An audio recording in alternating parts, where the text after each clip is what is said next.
اللہ کو راضی کرنا بہت آسان ہے۔ انسان اللہ کے دربار میں آئے، علادہ ٹائم نکال کر اللہ کے سامنے بیٹھے اور کہے یا اللہ بہت زیادہ بھول ہو گئی، بہت غلطی کر لی، بڑے گناہ کر لیے، اے اللہ تو معاف کر دے۔ اللہ تعالیٰ معاف کر لیں گے، اللہ تعالیٰ سے دوستی ہو جائے گی۔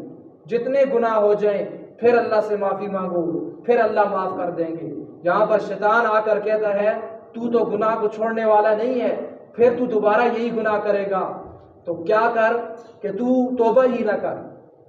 تو انسان کہتا ہے چلو میں توبہ ہی نہیں کرتا ہوں کیونکہ میں اس گناہ کو چھوڑنے والا نہیں ہوں، تو پھر وہ توبہ نہیں کرتا ہے۔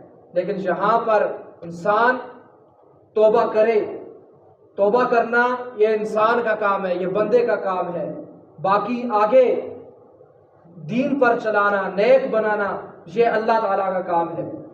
بندے کا کام یہاں سے ختم ہو جاتا ہے دعا کر کے، پھر اللہ تعالیٰ کا کام شروع ہو جاتا ہے۔